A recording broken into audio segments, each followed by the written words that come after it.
From the Joy News Center.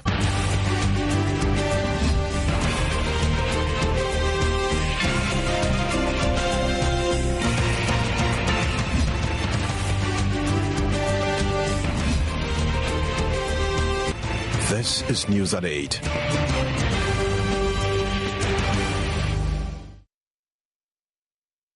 Welcome. It's another edition of the Primetime News here on Joy News on Multi TV. Coming up, civil and local government workers begin nationwide strike they say is aimed at crippling government business for its refusal to accede to their demands for special allowances under the single spine pay policy.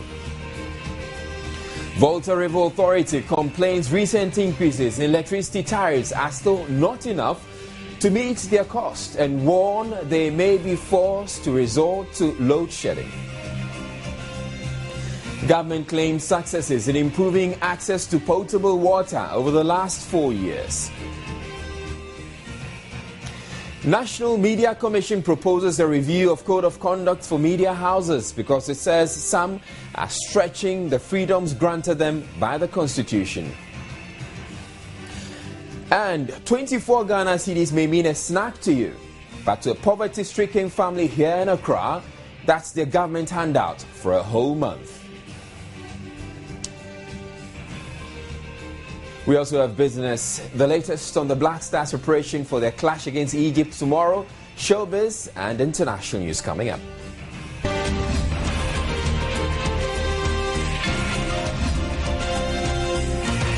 News at 8 with Israel Lai.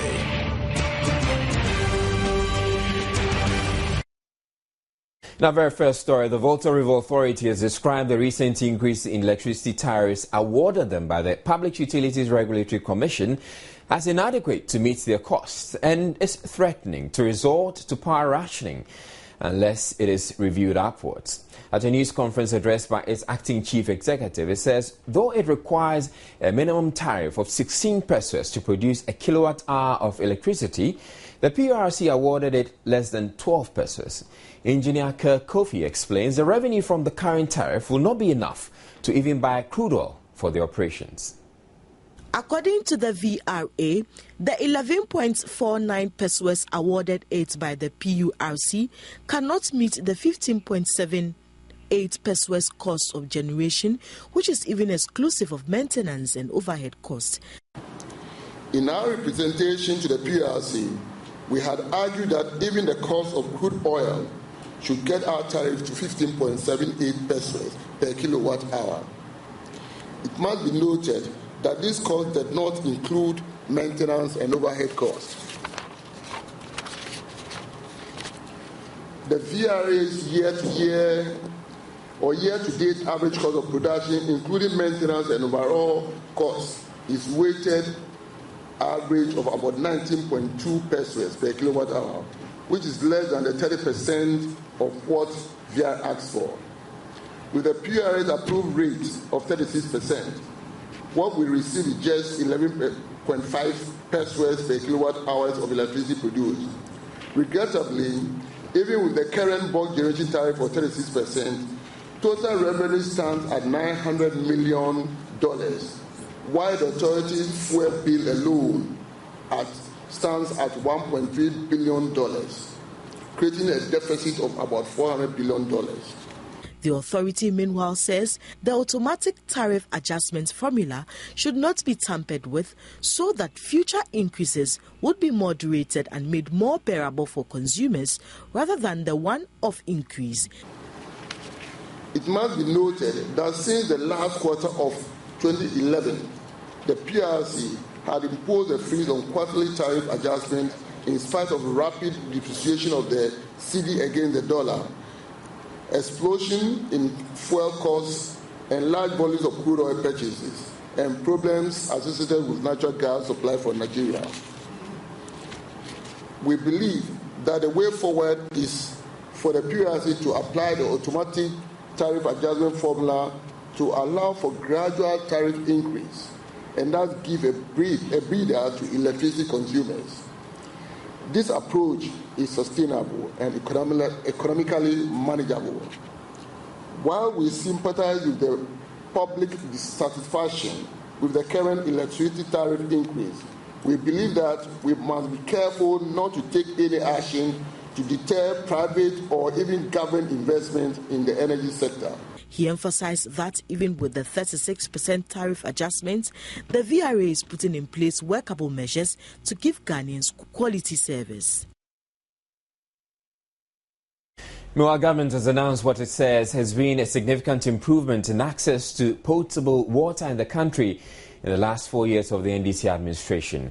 At the Meet the Press series today, Minister for Water Resources, Works and Housing, Alhaji Collins Dowda, says whilst access in urban communities has increased from 58.5% to 63%, 64% of rural areas now have access from 54% in 2009. This, the ministry explains, translates into adequate water supply to every part of the country. The Meet the Press series covered government's interventions in all aspects with regards to water and housing. As part of government efforts to protect life and property, the construction of major urban storm water drainage structures is being implemented in Nima, Sakaman, Goso, and Mim. The Nima drain, which is 1,000 meters long, we have been able to do 250 out of that. Sakaman, we have been able to do 520 out of 650 meters. The Gosu drain of 1,300, we have completed 1,150, and the Mim drain is completed. It has a length of 373 meters. Work on the above-mentioned projects are progressing satisfactorily. The Ministry has completed plans to undertake major drainage projects in Edra, Tepa, New Edubiase, Kumau, and Kumasi in the Ashanti Region, Swedro and Winneba in the Central Region, Asankrigwa in the Western Region, Tamale in the Northern Region, and Ashama in the Greater Accra Region. Other drainage projects are being implemented in the following communities: Hwidim, Nkrankum, Yaokra, Odoko, Ofuase, Kokobin, Bodi, Doma, and Tafo.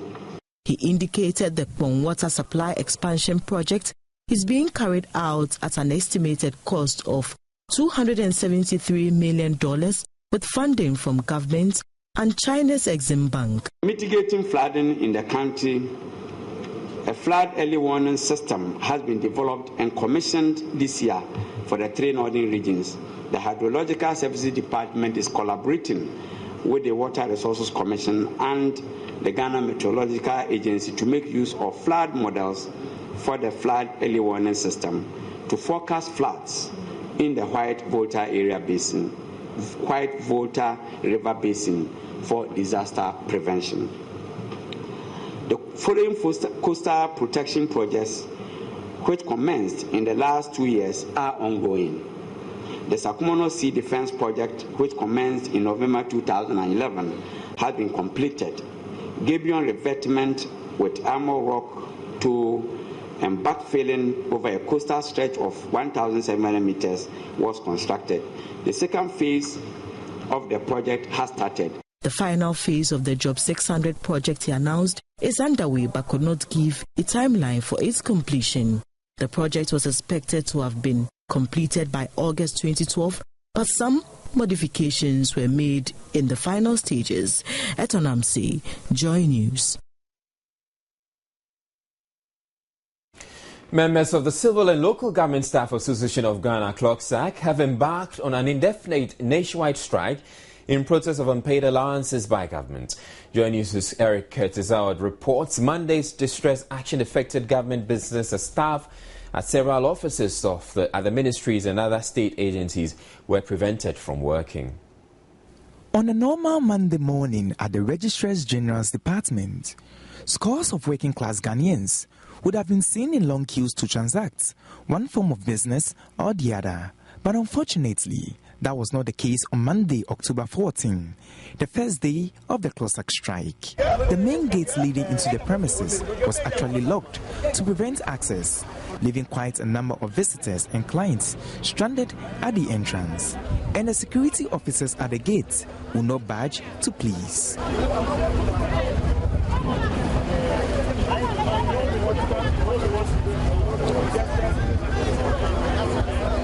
Some who had come in from as far as Suyani could not hide their disappointment. When I came this morning, the main gate was locked. And we saw a notice that all the CLOSAC members nationwide are on strike. We tried pleading with them to let us in bar. Up to now, I came here on 9 a.m. to further process my document for registration of a business. First of all, to get my team number and then also to register. But since we came here, there hasn't been no official communication to us. The security guys told us they are on strike. And until an hour ago, they pasted this notice from CLOSAC that they are on a nationwide strike. That's what we have been hearing. I mean, there has been no official communication. Nobody has spoken to us.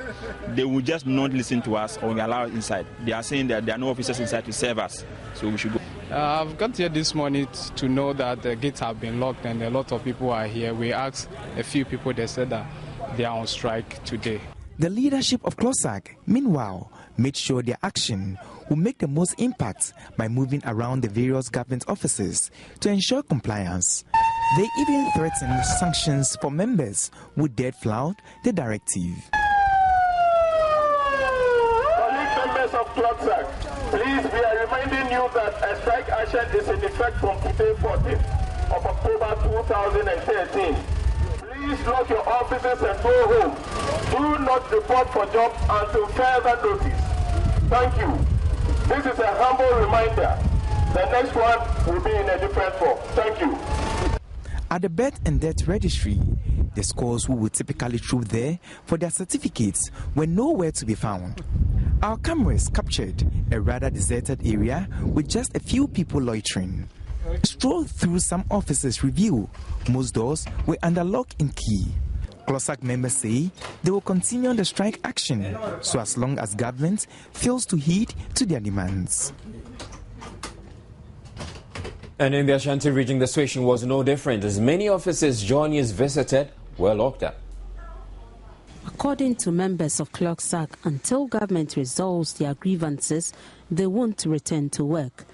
Regional Secretary Daniel Brobe expressed worry about government's refusal to settle them all this while, maintaining that government would bear the full brunt of the action. Talk about civil and local government workers. We are talking about public sector workers who are directly involved in government administration. Therefore, when they go on strike, then it means government business is going to be put on hold. Nobody will work. The district assemblies will not work. Contractors will not get their checks. The revenue collectors are stopping going to collect their revenue. Planning officers will not process documents for contractors. I mean, nothing will go on. Yeah, so indeed, government is going to suffer. He warned payment of salaries this month could suffer as a result of the strike. Everybody is joining the strike. Then what it means is that government cannot work, which eventually will affect even payment of salaries this month. Because controller staff are members, finance staff are members. Our members are spread all over the country. So once we say we are not going to work, it means nothing will work. The action by the civil servants is over a stalemate in negotiations over market premiums under the single spine pay policy they insist is due them. Mahmoud Mohammed Nuruddin's report. The chairman of the National Media Commission is proposing a review of the code of conduct governing the activities of media houses in the country. Speaking at the launch of the 20th anniversary of the Commission, he says the review has become necessary due to the extent to which some media houses are stretching the freedoms granted by them by the Constitution. Established by an Act of Parliament in 1993, the National Media Commission has played a critical role in the media landscape. It has overseen the repeal of the criminal libel law, giving the media the freedom to operate without restrictions. Despite the successes chalked over the years, the Commission is still grappling with media houses' adherence to the code of conduct that governs their activities. According to its chairman, Ambassador Cabral Blay Amihie, there is a need to review the code, which has been in existence since July 1992. The occasion should also provide all of us an opportunity to review the state of the Ghanaian media since January 1992, when Ghana's constitution removed restrictions on free press and free speech, resulting in the current liberalization of the airwaves and the expanded media space for unprecedented citizen participation in the media.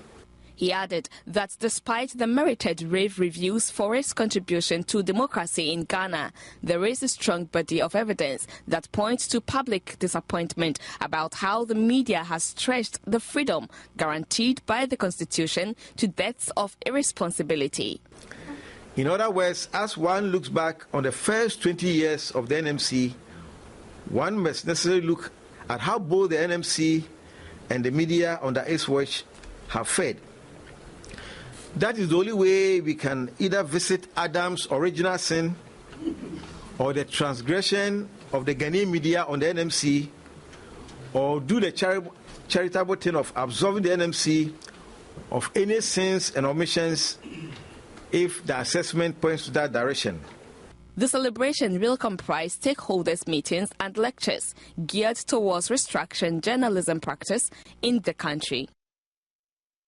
Meanwhile, a former editor of the Daily Graphic, Cameron Dodu, has advised media houses to be wary of the men of God they allow on their platforms, especially those who use the airwaves for selfish gain rather than uplift their followers.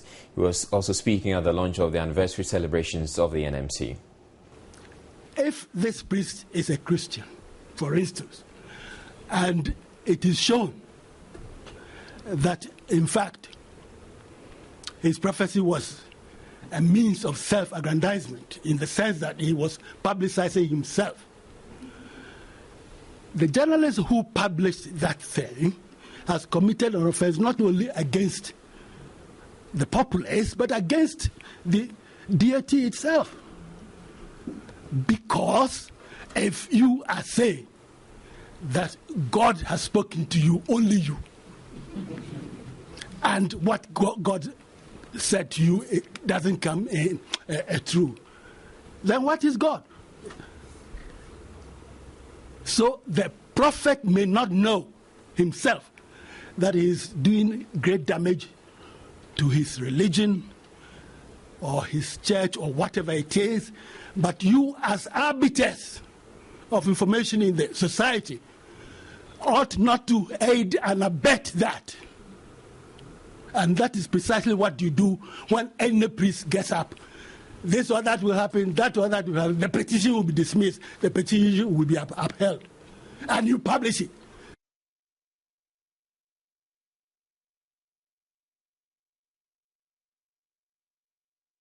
We have more news coming up after the break.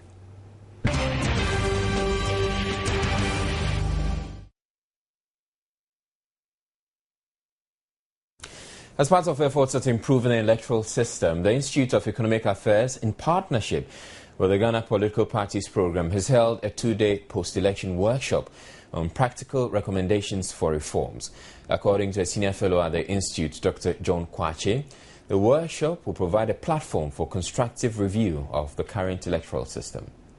Following the Supreme Court's ruling on the landmark election petition, calls for electoral reforms have been made. The Ghana Political Parties Program, under the auspices of the Institute of Economic Affairs, initiated a non-partisan engagement towards electoral reforms. Opening the two-day workshop at Akosombo on Saturday, 12 October, Senior Fellow at IEA Dr. John Kwache emphasized the ruling laid bare some challenges of the nation's electoral system which could not be overlooked. It is therefore imperative that we contribute our quota in dealing with the challenges of our electoral system and to create the peaceful and enabling environment for all of us to thrive, whether in government or in opposition. We are working closely with the Electoral Commission and hope that the outcome of this workshop and the consensus reached will be adopted as the contribution of the IEA GPPP towards improving the integrity of Ghana's electoral system. Dr. Kwachi added the IEA GPPP initiative was based on consensus by general secretaries and national chairmen of the various political parties. Former Deputy Chairman of the Electoral Commission, Dr. David Kanga, stressed reforms will improve the integrity of the electoral system. Those discussions, if they go well and the recommendations are made, if those recommendations are picked and then reforms are maybe done for us to be able to go into 2016 elections with better electoral process, maybe we'll be saving ourselves the problems of post-election petitions. Some participants at the forum shared their thoughts. It's more of education and how we position political parties to, how we should support political parties. Political parties in the country are not in the position to perform the way they should perform. We are all now talking about the role of party agents. Who are they? Are they competent enough to act the way they should act? Beyond being vigilant, the third things they are supposed to sign. And now so much premium is being put on the fact that their signature count a lot. But do they really understand? You are blaming political parties, but you are talking of training about 52,000 people. How do you train them? After the end of the exercise, whatever we agree upon, we will pass it on to the Electoral Commission for them to consider, applying them. We need to do it dispassionately, frank, and let everybody speak as to the issue. We should not have that party coloration. It is about leadership. That is why every time we say it's about leadership. And the party that produces the leadership, we do not find out what goes on in the party. How do we groom our leaders? Nobody cares about that. We need to look at the Constitution. And I hope this will be part of the constitutional review implementation. The forum was themed towards transparent and acceptable elections in Ghana, a review of Ghana's electoral system. The financial controller of the Ministry of Lands, Forestry and Natural Resources, Johannes Agojo, has denied the indebtedness of the ministry to African Automobile Limited. Appearing before the commission, he noted the ministry fulfilled the necessary financial obligations relating to the supply of vehicles to its outfit, dismissing as untrue claims by AAL that they owe over 14,000 Ghana cedis. According to Johannes Agojo, the ministry fulfilled terms of the agreement with African Automobile Limited for the supply of 2 Mitsubishi Pajeros and 6 L2 pickups in 1997. He explained his outfit did not incur any liability following the expiration of that agreement. The ministry, he disclosed, paid over 14,000 cedis as maintenance and servicing charges. So the claim that we owe African Automobile 1995 will not be tenable because the period of 1995, even up to 1997, which gave birth to the project closure, if definitely we are owing and the project, we will have discharged all those things before giving the project closure. And moreover, I've also gone through all documents and we could not even trace any single notices of demand for payment owing to African Automobile. He added the ministry had no idea that AAL had sued them because they had no business doing with them. When those matters went to court, the commission was not even informed about any case in the ministry. Sorry, the ministry has not even been informed of any case against the ministry in terms of amounts owing. The Ghana Revenue Authority, represented by the Commissioner for Support Services, Anthony Ewurako Minla, appeared before the commission. He told Justice Yawapao his outfit had no document to prove that New World Investments paid tax on a 2.5 million cedi judgment debt paid by the Ghana National Procurement Agency. The legal position that the paying organization is supposed to hold. So the liability is now the Ministry of Finance to show evidence that they are paid. Otherwise, that's possible. What we are trying to do at GRA is to undertake a comprehensive audit for the company to determine even whether that amount was declared in the account. If it was declared in the account, then the corporate tax that will be, at least part of it will be recovered. But the the position on the withholding tax is for the main agency to withhold. And the law says if you don't withhold, we are responsible for it. The Ghana National Procurement Agency was there to answer to questions regarding a loan agreement it signed with New World Investment in 2004. The agency secured a 1 million cedi, 10 billion old cedi loan to purchase sugar and pay back in 90 days, but failed to honor the agreement. If we begin to think or to realize that these state enterprises belong to us, they are our properties, and we have to take good care of them. See, we can make money out of them, we handle them like our private businesses. But normally we don't run the state enterprises as we run our own private businesses. We run them as some entity somewhere, so that if the money is going waste, we don't think too much about it, so it doesn't come from our pocket. And I think that is what is killing the state enterprises. The Ghana Immigration Service also appeared before the commission.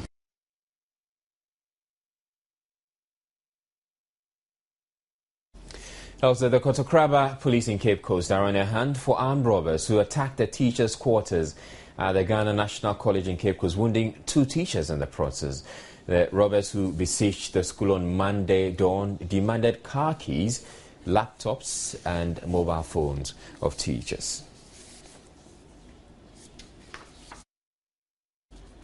Now, growing urban poverty has been identified as one of the major threats to economic growth in developing countries such as Ghana, where many citizens engage in a daily struggle to find money just so they can afford the basic necessities of life. For such persons, government interventions such as LEAP, which gave out as little as 24 Ghana cedis a month, makes a world of difference, even though it does not really count for much. On one such LEAP cash handout exercise, Joy News' Yafosua Jemfi caught up with a family that have been waiting for 3 years to receive its first handout to find out what the stipend means to them.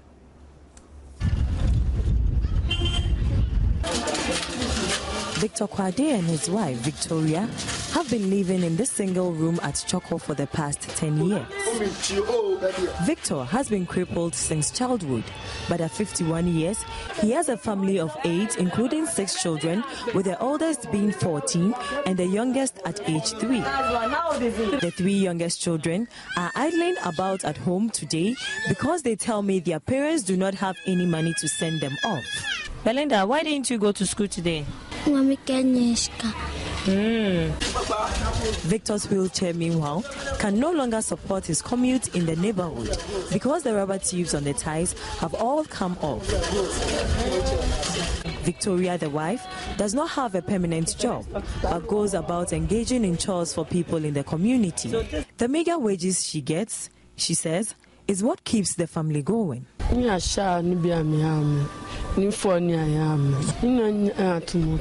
For Victor, life has not been easy at all. He talks about his 3-year wait for today's handout. 3 years,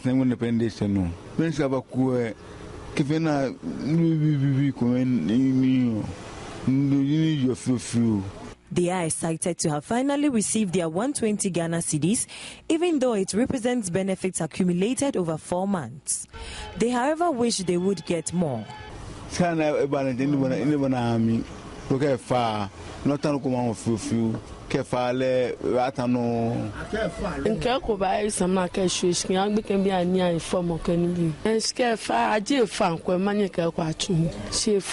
In line with this national social protection strategy, the Ministry of Gender and Social Protection has disbursed some social grants under the Livelihood Empowerment Against Poverty to support the extremely poor, disabled and vulnerable in the population.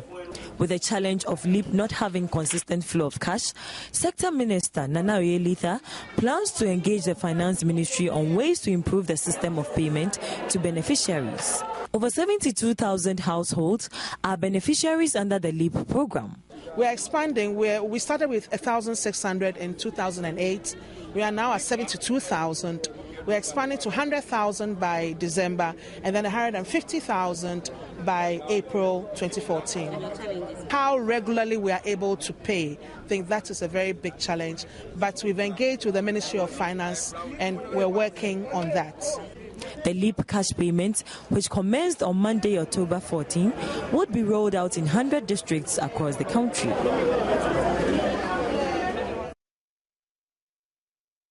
All right, so now you know exactly what your snack means to some family elsewhere. We'll be back with business news.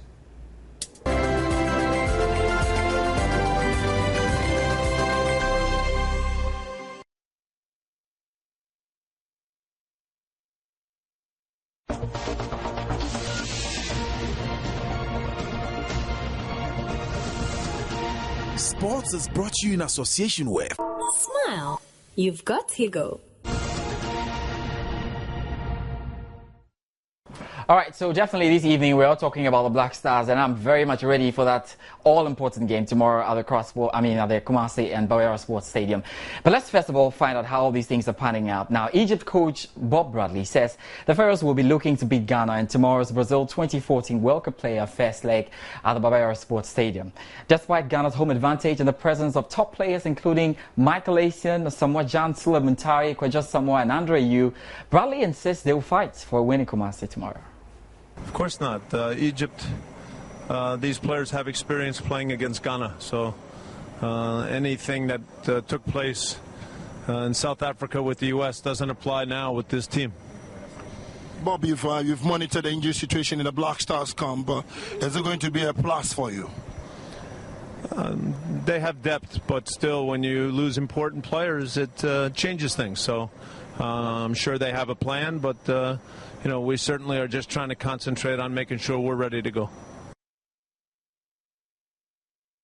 Now, more on that particular game. And President of the Ghana Football Association, Kwasi Nyantakyi, says the Black Stars are in great shape ahead of tomorrow's crucial World Cup playoff against the Pharaohs of Egypt. Now, the Black Stars, remember, rounded up their preparations at the Barima Sports Stadium ahead of that all-important game. And the GFA couple is telling Joy Sports a comfortable first leg is not beyond the Black Stars.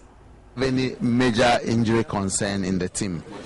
Footballers carry minor injuries, knocks here and there. But as far as an injury that can disable somebody from playing is concerned, we have none. The morale is very, very high. The boys are very nice with each other. Each one is the brother or keeper of the other. And they relate very well, very, very well. They talk about the match, they think together about the match, and they are going to play together as a team for them. Right now, let's hear from the fans. Indeed, in Ghana, we have 25 million plus coaches. What are they saying ahead of this game? Oh, I think we are going to score them at least 2-1. And I prefer Kodwa Samoa will score 1. And Samoa Jan also will score 1 goal. Tomorrow match, Ghana will win 2-0. Definitely, you go up, come down, Ghana will win 2-0. All me. Olele, she's an experienced keeper. And this match too, I think we need experienced keeper so that she get confidence for the match. So I think Olele is better. I would like us to get a convincing goals here, like let's say 3-0, 4-0, so that the return match in Cairo could be a mere formality. That is what I would expect. You know what God is written as written. So, I mean, tomorrow, dear, I know. You go up, come down, Ghana will win 2-0. They will play better, but I think Kodwa Samoa and Asamoah Jan, they will win this thing. They will score the goals for us. I know that Ghana, we are going to qualify and we are going to eliminate the Egyptians.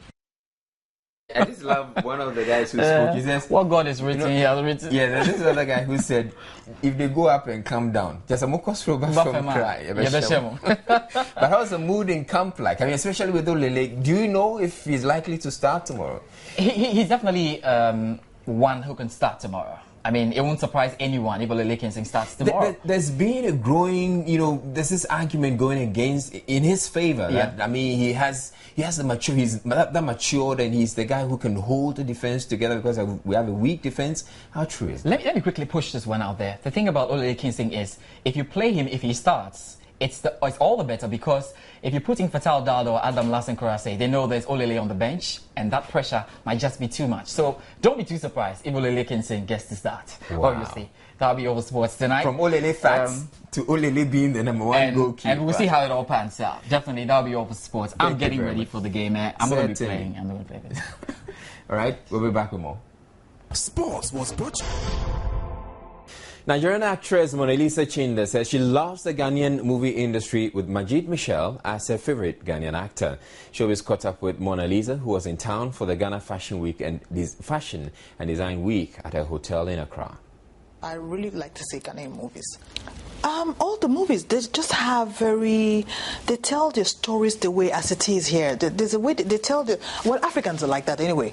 There's so much to learn from a Ghanaian movie. There's so much, and the act and the delivery, everything is just on point. They have come of age, and I just want to say a big congratulations to them. They have come of age. It's Majid Michael, yeah, I love his movies. I like to see, when I see that he's on a particular feedy or they're showing him on Africa Magic, I want to see what Magic is telling us, or, through his delivery, through his acting skills.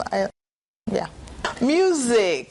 I'm not a fan of music generally, but Nigerian African music, I'm just dry there, so I can't say. I don't know much about music, no. Well, staying with music, BET Award winner Sarkodie has said his new album, Psychology, which has 30 songs, has strategically been put together to cater for a short break he intends to take from music and get some businesses going. It's more of like an upgrade of myself. So Psychology is like the biggest album because it has 30 songs. So, and I want to lay off for a while, like just to chill and then do other things. So the 30 songs can at least keep you for almost like a year. The music I do, not necessarily because I'm bragging, because naturally me very only make tapes I do when I talk about Sarkodie, which is fun. I would say hip hop will be Jay-Z, everybody does it. So alright, I suppose the Ebekon on I want to go bossy, I would do Busika Beriaku, but the same flow best upon the Kamosi and I'm famous. I'm legit to feel. Boompa, Missy more dean to say you know what time it is. That's it for business. Oh, that's it rather for showbiz.